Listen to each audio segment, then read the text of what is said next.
An advisory continues until 7 a.m. today. A tornado watch continues until 11 a.m. today.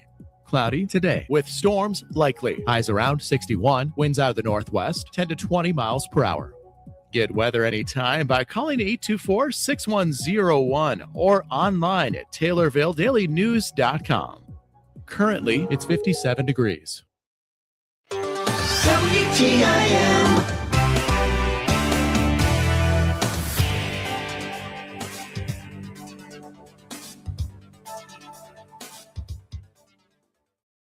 You're listening to WTIM, your information station. Time now for your expanded local news. I'm Reed Kamai. The Taylorville School Board met yesterday evening and approved the building blocks of the Performing Arts Center. Taylorville Daily News will have a full story write-up on this update later on this week, but there were several other important things to note from the monthly meeting. The Taylorville High School Band overnight trip was approved for Nashville. The spring musical actors and actresses swung by to let everyone know to come see the show All Shook Up March 26th through the 28th. Superintendent goals for 2026 to 2027 were approved. FOIA requests concerning CT Mills, Sunlight Access, and Michael Henry were discussed. Several employees were announced that they were honorably let go at the end of the school year due to a reduction in force, including Trista Wiseman, Natalie Howard, Jessica Johnson, Monica Haynes, Emily Lears, and Allison Hansen. Gabrielle Manasco, Paige Williams, Ryan Griffiths, and Doug Bauscher were also released upon dismissal of professional educator licensed employee. The fiscal year 2027 calendar was approved. Most notably from that is the changing of 230 dismissals and that they will be ending after frustration from parents. Next item on the agenda is second reading and action to approve FY27 school calendar as presented. I would like to bring up that the union and I did have conversation, a good conversation. I appreciate their professionalism and working with us, and it was a good conversation. It was about the 230 dismissals that were brought up, and I basically said that COVID is over. There are many parents that have complaints about pickup times for these 230 dismissals, and then also brought up the fact that kids lose well over 40 or more hours of instructional time when we do this. After executive session, it was announced that there was a motion to deny the retirement revocation letter. That motion passed. There was approval of reclassification of Megan Tryon from SIS Coordinator to new combined title of SIS Coordinator and Accounts Payable Coordinator effective December 2026. Superintendent Brandy Bruley explained the budget breakdown. So the person that will be leaving, the salary is at $64,000, but when you add in the benefits and insurance and IMRF and those things, it comes out to $83,000 on our spreadsheet when you add all those in. So this other person that we have that's publicly known as Megan Tryon, having her keep her current salary plus taking on a $20,000 stipend to take over this role, which when you add that in, that's actually a $63,000 savings to the district. Otherwise, we would have to open up this position because it's definitely needed. Hire someone. Even if we hire them at a lower amount, you still have to calculate all their benefits, their sick time, their vacation time, all those things calculate into a salary. So it is a $60,000 savings to do it this way of combining two people in together. Superintendent Bruley gave her report, which focused on the budget. So the governor proposed his budget, and there'll be flat funding for evidence-based funding, which is somewhat good news. So we thought it was going to go lower, so that helps us with the upcoming budget. Transportation is still a major concern because of the proration rates. Regular transportation, they're only going to pay 75%. Special ed, they're only going to pay 60%. Private facility tuition only pays 64% of your total cost, which is way less than it has been. In every meeting I go to, they keep giving these same figures over and over, so this is definitely going to happen. As you know, transportation was one of our funds that we were really watching, that we were concerned about. Courtney and I just discussed our contract, and every quarter we have a different increase in fuel charges. And we have a war going on, and that's affecting our fuel charges again. So what we put into the budget right now for this year, we're really watching closely as we don't have that next quarter's bill yet on fuel charges. Again, stay tuned to Taylorville Daily News for the latest updates on the Performing Arts Center, as we will have a full story on that development. But the board did approve going forward with the first stages of the project Tuesday night. The next school board meeting is set for April 14th. The Taylorville Park District hired a new receptionist to work at the park. She is set to start today. Amy Lawrence from Taylorville is set to start at $16 an hour and was unanimously hired by the board. It was the only action that was taken by the park board at a short meeting on Tuesday evening at the Park District. The chairman of the Christian County Board is vying for another term in the courthouse. Brian Sharp is looking to secure a third term on the board, representing the county's 3rd district. His name is on the ballot in his district for the spring primary elections, which are set for Tuesday, March 17th. Sharp says redevelopment projects in the Christian County Jail are the key topics entering what he hopes will be another term on the board. You know, there's been some conversation about some further development in Christian County, future development that can be quite somewhat a contentious issue, I believe, as we're kind of hearing some things in some other communities. But you know, I think we're going to be looking at how we craft zoning to deal or address some of those issues. I mean, I'm sure we're going to have a lot of conversation over the next several months ahead. I'm sure there's going to be some continued renovations. I know we've done a lot of renovation at the jail, bringing it up to speed, and I'm very pleased. Did a walkthrough the other day as those renovations are being completed. And so that was very informative to look at and see where we're at today with the money that we spent, the ARPA funds that we spent on the jail to bringing it up to speed. So now we're kind of just taking a look at, okay, now we've spent this much money. What did that get? Now what do we got to look at moving forward? He credits the other members of the board for doing their part in these efforts and says he is happy with the way the board functions. It's not me. I've got a tremendous board. Every one of those individuals on that board is incredible. They are there for the right reasons. They are serving for the right reasons. And they make my job easy. And they're a huge support system for me. They're counsel for me. And so they really do make those things simple. And, you know, so with information as questions or things come in, you know, I don't really want to front those questions. I mean, I'm here to help and I'm here to find answers, but the department heads are where we need to look at, you know, whether it's the elected officials or the department heads in those respective areas. Those are the folks that deal with it on a daily basis. And, you know, if I can help facilitate that conversation or help get questions answered, that's really, I feel like that's my role. But those folks in those departments are the professionals in those specific areas. So that's kind of the way I try to guide things. Sharp also speaks on the county's various departments, saying the board's work has allowed them to function effectively. We've got a wonderful group of people that are heading up these departments, elected officials, as well as individuals who are hired by the county board to serve in roles. You know, when I came on to the board back in 2020, 2021, you know, there was a lot of contention with the health department at that time. We worked through that. I heard a lot of things that we're, you know, oh my gosh, we're going to shut the health department down. And, you know, and that just was never the case. So we worked closely with that board, and we have, you know, today have a health department, a wildly successful health department that is state recognized. You know, they're doing wonderful things in the community. And so, you know, we've seen that thing go from not functioning very well to, I think, functioning very well. Is it perfect? No, but it's functioning very well. Sharp more broadly touts his experience and what he views as the need for consistency in the county board in his pitch to voters. I think we've done a pretty good job. I think this board has done a good job. I'd like to see some consistency and continuity to what we've been doing moving forward. I think there's some challenges facing the county coming up that I think we need some experienced hands in. I think we need steady hands.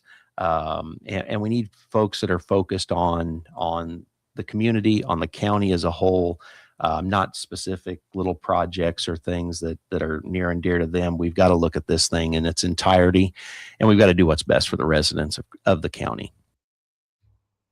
More information on elections in Illinois is available at the Illinois State Board of Elections website, elections.il.com. Brian Sharp appeared as a guest on the WTIM Morning Show. And now, a word from Taylorville Community Credit Union. Looking to save more and stress less? This is Will Perkins. At Taylorville Community Credit Union, we're here to help you build a stronger financial future with great loan and deposit rates, convenient locations, and service from people you know and trust. We're member-owned, member-focused, and proud to serve anyone who lives or works in Christian, Montgomery, or Shelby counties.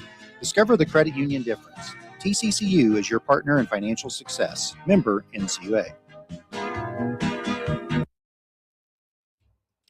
Free at-home colon cancer screening kits will be available in Taylorville tomorrow as part of Colorectal Cancer Awareness Month.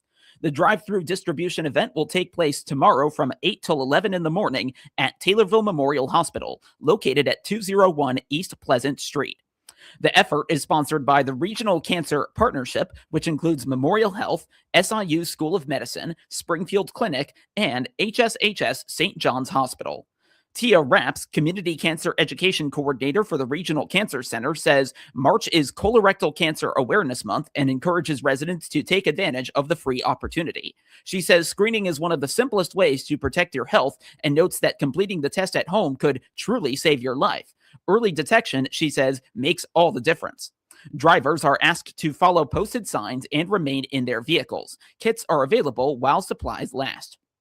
Completed tests should be mailed back within 10 days using the postage-paid envelope included in the kit. Participants will receive their results by mail. Take-home colorectal cancer screenings are recommended for adults 45 and older, as well as younger individuals with risk factors such as a history of colorectal polyps, inflammatory bowel disease, smoking, obesity, heavy alcohol use, diets high in processed or red meats, or familial history. Anyone 18 or older is eligible to receive a kit. For more information about the Taylorville distribution, you can call 217-707-5258. A Central Illinois retailer is expanding its locally made mattress line as more Americans struggle to get enough sleep. According to the Centers for Disease Control and Prevention, nearly 1 in 3 adults in the U.S. does not get enough sleep. Wright's Furniture and Flooring says it wants to be part of the solution.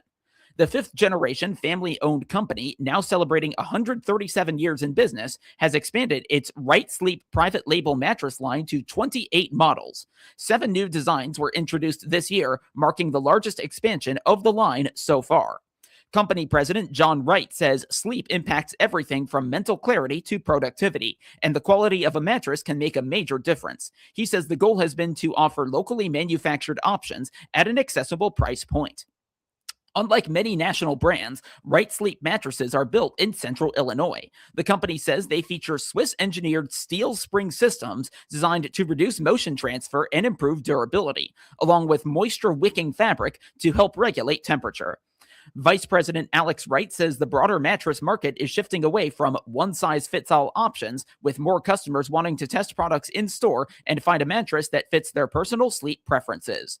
Wright's Furniture and Flooring also offers home furnishings, flooring, and design services, and operates right at home in Effingham. More information is available at wrightsfurniture.com. The Illinois Farm Bureau actively engaged student of the month for March is Lillian Helbig from Okawville High School. Her involvement began at a young age with the Okawville Busy Bees 4-H Club.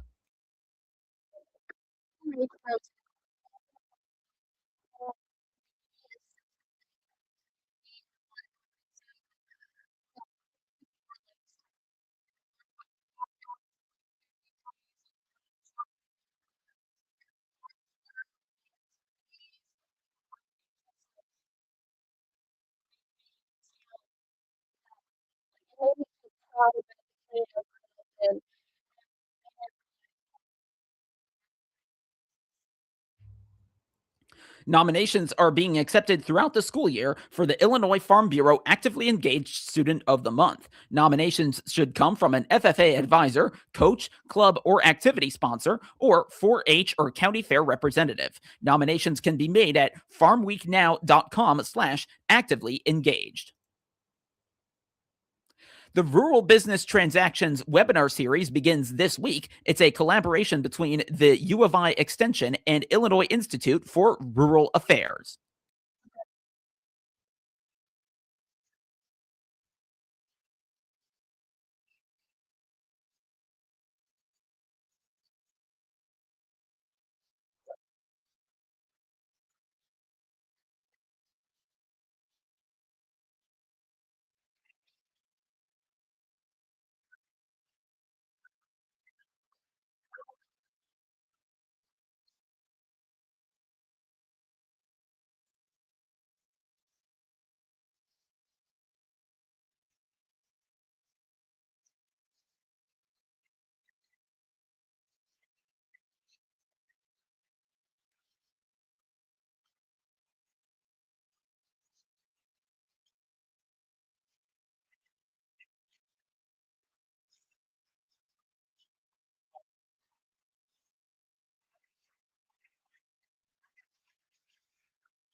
The first session was yesterday, with other sessions planned for March 24th, April 7th, April 21st, and May 5th.